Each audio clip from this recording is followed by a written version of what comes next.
Zapraszam na kanał Cynicznie po polsku. Dziękuję również pięknie za wszystkie subskrypcje i polubienia. Chciałem zacząć od przytoczenia stosownego fragmentu z exposé pana ministra Rała, ale pan minister Siewiera mnie wyręczył w tej materii, mówiąc o strategii natowskiej deterrence by denial. I tu jest jakby kwestia w moim odczuciu niezwykle istotna, dlatego że mamy do czynienia, tak jak ja oceniam sytuację, z dwoma procesami. Pierwszy proces to jest pewien ruch w stronę doprecyzowania czy dojścia do takiego postrzegania systemu obrony i projekcji siły NATO na wschodniej flance. I dobrze się stało, że tego rodzaju umysłowy ruch został rozpoczęty, ale drugą kwestią, niezwykle istotną, a niewykluczone, że ważniejszą, są realne zmiany, które się w tej materii dokonują. I o ile w tym pierwszym obszarze tutaj da się zauważyć zmianę, o tyle tempo zmian w drugim obszarze w moim odczuciu jest niewystarczające.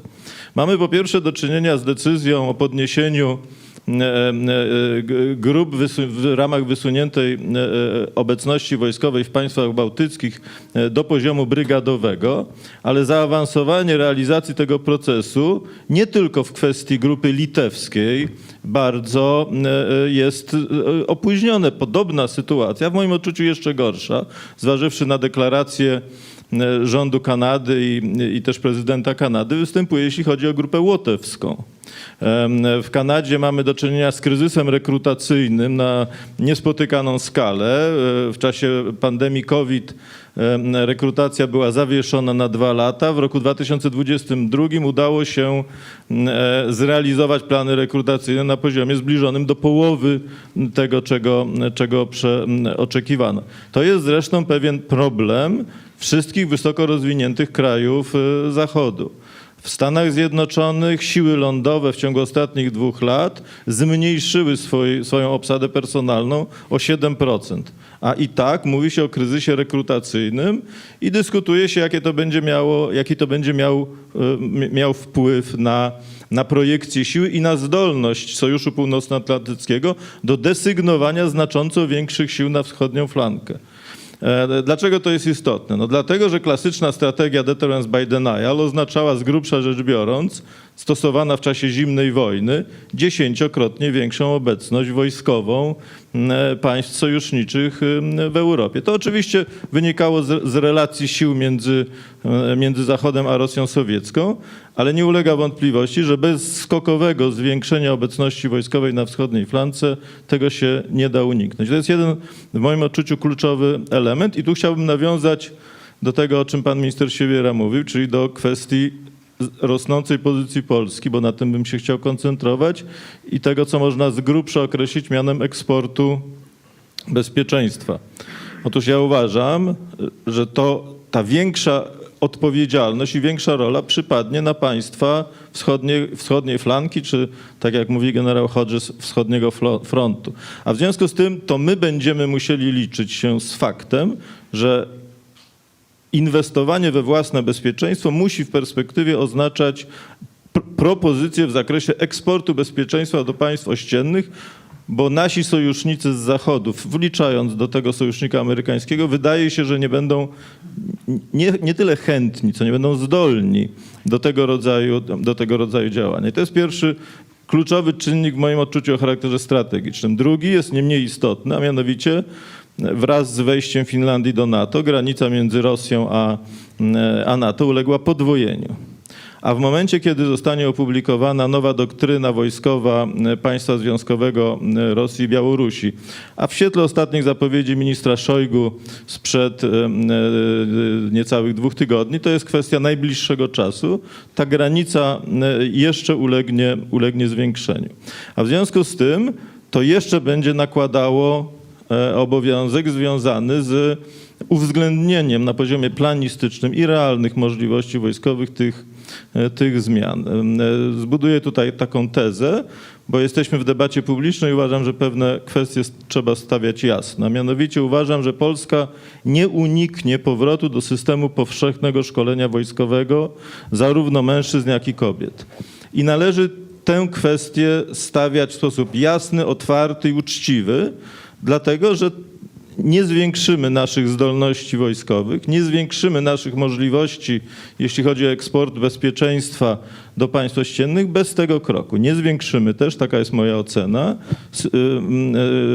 zdolności systemu odpornościowego państwa i nie zwiększymy tego, co wydaje się w świetle doświadczeń wojny na Ukrainie niezbędne, wielkości aktywnej rezerwy. System odpornościowy państwa jest o tyle też.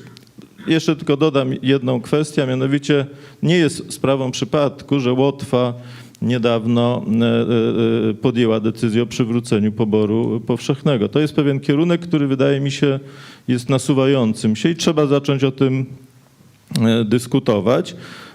Również z tego powodu, że automatycznie, jak zaczynamy mówić o tej kwestii, nasuwają się analogie do systemu PRL-owskiego, a to przecież zupełnie nie o to chodzi. I tu jeszcze tylko sygnalizuję dwie kwestie. Otóż większość analityków zachodnich, ja się zgadzam z tą oceną, uważa, że ścieranie się rosyjskiego potencjału konwencjonalnego w czasie wojny na Ukrainie, nawet zakładając, że Rosja przystąpi do natychmiastowego odbudowy tego potencjału w okresie przejściowym, na przykład do końca obecnej dekady, będzie powodowało, że Rosjanie większy nacisk będą kładli na działania asymetryczne poniżej artykułu 5 i działania związane z potencjałem jądrowym, którym dysponują i który zmodernizowali.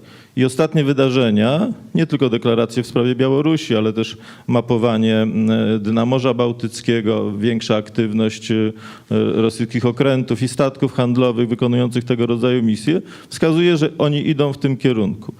To zwiększa, czy zwiększy w przyszłości wagę systemu odpornościowego państwa na poziomie powszechnym. To znaczy, to będzie oznaczało przejście do takich realiów bezpieczeństwa, w jakim żyje na przykład państwo Izrael, gdzie wszyscy obywatele są elementem, częścią obrony, bo też na nich się oddziaływuje. I to jest kolejna wielka kwestia, którą powinno się dyskutować.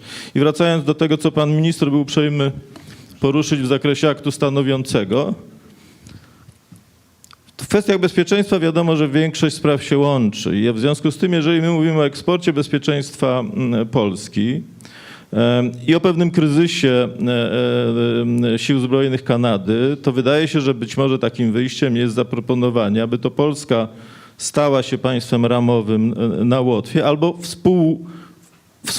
wspólnie z Kanadą odgrywała tego rodzaju rolę.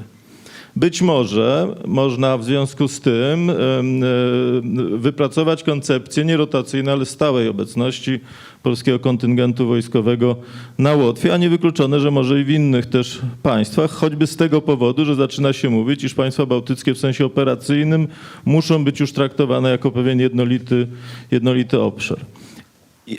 I teraz już konkluduję. To by oznaczało, że powinniśmy łączyć aktywność dyplomatyczną, o której powiedział pan minister.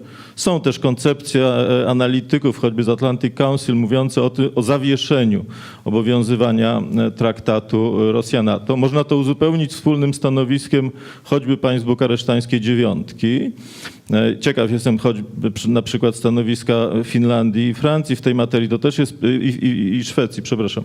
To też jest pewien obszar, w którym nasza dyplomacja być może mogłaby podjąć działania, ale to warto by było uzupełnić oczywistymi z punktu widzenia wspólnego bezpieczeństwa działaniami realnymi, związanymi z projekcją siły i z przyjęciem przez Polskę nowych obowiązków, bo to mogą być kroki, które w sposób jakby przekonujący pokażą, że jest realna alternatywa, niźli hołdowanie zasadom zapisanym w akcie stanowiącym. To tytułem jakby wstępu do dalszej rozmowy. Wydaje się, że jest rzeczą oczywistą, że w realiach powojennych gwarancje bezpieczeństwa dla Ukrainy najlepsze są w momencie, kiedy Ukraina staje się członkiem NATO. Tylko że to jest pewien model docelowy i osiągnięcie tego modelu docelowego może zająć kilka lat. Ja nie wiem, jakie jest stanowisko państw członkowskich. Mogę bazować jedynie na informacjach medialnych. Te informacje wskazują na to, że nie tylko państwa Europy Zachodniej, ale również nasz sojusznik amerykański jest sceptyczny co do perspektywy szybkiego wejścia Ukrainy do NATO. A to oznacza, że mamy być może do czynienia z pewnym okresem przejściowym. I ten okres przejściowy w moim odczuciu również powinien dawać gwarancję bezpieczeństwa NATO, dlatego że grozi recydywa ze strony rosyjskiej. To znaczy, jeśli zakończone zostaną działania wojenne, to nie można wykluczyć II wojny czeczeńskiej, która też, pamiętajmy, została poprzedzona pokojem, który Rosja w sposób, jak sądzę, świadomy po jakimś czasie złamała, od początku dążąc do rewizji tych porozumień. Więc w tym sensie również w tym okresie przejściowym gwarancje będą niezbędne, które nie będą polegały na członkostwie Ukrainy w NATO. Zapewne, o tym się mówi, są propozycje, również propozycje analityczne. Mamy ostatnio propozycję Brzezińskiego i Werzbowa na ten temat, że chodzi o otworzenie perspektywy członkostwa Ukrainy w NATO, czyli wejście na wyższy poziom i podniesienie całego szeregu współpracy, również w tym obszarze, o którym pan minister mówił, czyli jakby przywrócenie praktyki zapraszania przedstawicieli Ukrainy na posiedzenia ciał NATO. Ale to nie niweluje problemu gwarancji w tak zwanym okresie przejściowym. I tu znowu będę uskrajniał może trochę sytuację i kwestię wyborów, przed którymi stoimy, bo wszystkie wypowiedzi eksperckie, z którymi ja się spotkałem, mówią o gwarancjach koalicji chętnych i wszystkie też te propozycje uwzględniają jako jedno z tych państw, które powinno gwarantować, Polskę. Co jest w moim odczuciu oczywistą pochodną faktu położenia Polski i dotychczasowego zaangażowania i potencjału Polski. No i pytanie, przed którym jednak staniemy prędzej czy później, nasza klasa polityczna i nasze społeczeństwo, to jest, czy chcemy udzielać tych gwarancji, czy jesteśmy w stanie i skłonni udzielać gwarancji o charakterze bilateralnym, czy jesteśmy raczej zwolennikami pewnego systemu kolektywnego, choć być może nie obejmującego całego NATO. To jest kwestia istotna do rozstrzygnięcia. I jeszcze jedna sprawa, która też już się zaczęła pojawiać i to nie tylko w kręgach eksperckich, bo Viktor Orban mówił niedawno w jednym z wywiadów, że taka dyskusja miała miejsce na spotkaniu liderów państw Unii Europejskiej, ale w kręgach eksperckich to jest analizowane, a mianowicie czy planować wprowadzenie kontyngentu wojskowego stabilizacyjnego na Ukrainę po zakończeniu działań wojennych.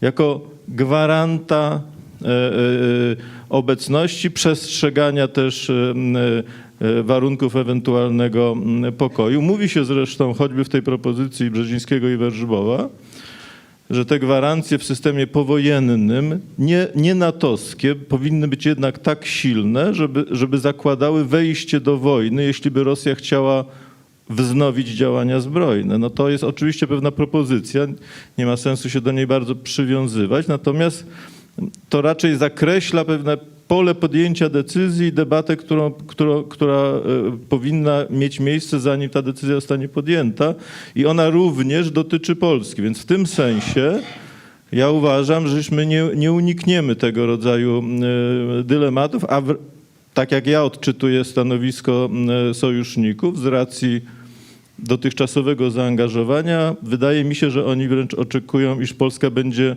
jednym z państw, które wskażą możliwe rozwiązania i też zaangażują się na rzecz tych rozwiązań. W związku z tym to nie jest kwestia, co ktoś dla Ukrainy, w tym sensie dla nas zaproponuje i czy to będzie korzystne, ale co my powinniśmy zrobić i jak ten docelowy system kształtować, bo bez naszego zaangażowania tego systemu może nie być. I wtedy się niestety może ziścić ten scenariusz, o którym pan generał mówił, czyli ścierania sił ukraińskich, niekończącego się konfliktu i znaczącego pogorszenia sytuacji bezpieczeństwa Polski w efekcie. Wydaje mi się, że tu mamy dwa obszary spraw. Pierwsze dotyczy natury polityki odstraszania.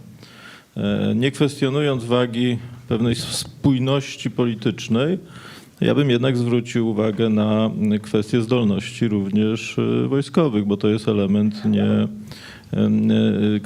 nad którym nie można przejść do porządku dziennego, tym bardziej jeśli jesteśmy w fazie przejściowej od polityki odstraszania do jakiejś nowej formuły może bardziej przypominającej politykę powstrzymywania. Ten czynnik wojskowy ma swoje znaczenie i w związku z tym opisywanie pewnych niedomagań czy niedoborów w zakresie działania w sferze realnej nie oznacza kwestionowania spoistości politycznej, a ja mam wrażenie, że u nas nieraz tak się to rozumie. Wszystkie głosy, które mówią o tym, że NATO w sposób, czy nasi sojusznicy natowscy w sposób niedostatecznie szybki i nieadekwatny reagują na zagrożenia, są odczytywane jako próba wzruszenia jedności politycznej sojuszu. Ja inaczej to zupełnie postrzegam. Jeśli chodzi o Rosję, trzy myśli chciałem sformułować. Otóż ja uważam, iż w dającej się przewidzieć perspektywie czasowej Rosja nie zmieni swojej polityki, to znaczy nie zrezygnuje z używania narzędzia presji siłowej celem osiągania celów politycznych. To jest pewien element w moim odczuciu w perspektywie następnych lat kilku, czy być może nawet kilkunastu niezmienny. To oznacza, że ten element będzie odgrywał znaczącą rolę w polityce rosyjskiej i siłą rzeczy będzie odgrywał znaczącą rolę w polityce państw, które na tą presję rosyjską są nastawione. To jest moim zdaniem pierwszy element. Drugi, ja uważam, że Rosja, nie rezygnując z próby podporządkowania Ukrainy, przygotowuje sobie już strategiczny koniec wojny. I kluczem do osiągnięcia strategicznego, powtarzam, zwycięstwa przez Rosję w tej wojnie jest kwestia przyszłości Krymu. Dlatego, że Rosja, kontrolując wojskowo Krym, jest w stanie, w dającej się przewidzieć przyszłości w jakiejś perspektywie czasowej, blokować możliwości ukraińskiego handlu za pośrednictwem Morza Czarnego, co daje jej narzędzie oddziaływania również na politykę wewnętrzną na Ukrainie. I proszę zwrócić uwagę, że Rosja umacnia swoje możliwości w zakresie obecności wojskowej i skali tej obecności na Białorusi. Podpisany w grudniu ubiegłego roku traktat o wspólnym zgrupowaniu wojskowym nie przewiduje limitów ilościowych, czyli tu może mieć miejsce dość elastyczne reagowanie, a te tendencje tylko umacniają deklaracje związane z bronią jądrową i środkami przenoszenia, które już na Białorusi się znajdują. Więc w tym sensie, w moim odczuciu, nawet jeśli licząc się z tym, że Rosja tę wojnę w sensie porównania efektów do stawianych celów przegra, bo takie głosy są w Rosji nawet dość częste, choćby ostatni artykuł Prigozina, w którym on tego rodzaju stawia tezę, to nie powoduje, iż Rosja rezygnuje ze swoich celów strategicznych. Celem strategicznym Rosji jest zajęcie takiej pozycji, przede wszystkim utrzymanie Krymu, ażeby w przyszłości móc oddziaływać, a być może wrócić do kolejnego elementu rozgrywki wojskowej na Ukrainę. I z tego powodu, taka jest przynajmniej moja hipoteza, zarówno dlatego tak silnie strona ukraińska podnosi kwestię odzyskania Krymu, jak i też dlatego Victoria Nuland mówiła, że Krym powinien mieć status zdemilitaryzowany jako pewien model docelowy, no, że to oznacza, iż ten, kto kontroluje Krym, w gruncie rzeczy kontroluje sytuację na Morzu Czarnym. I albo to robią Rosjanie, albo to robią siły zachodnie. Tu nie ma formuły przejściowej. I skutki tego są też bardzo czytelne. No, jeżeli Zachód kontroluje Krym albo powoduje, że nikt go nie kontroluje, to Ukraina może normalnie funkcjonować, rozwijać się, odbudowywać i przyciągać inwestycje. Natomiast Rosjanie na Krymie powodują znaczące utrudnienia, jeśli chodzi o odbudowę Ukrainy i przyszły jej rozwój.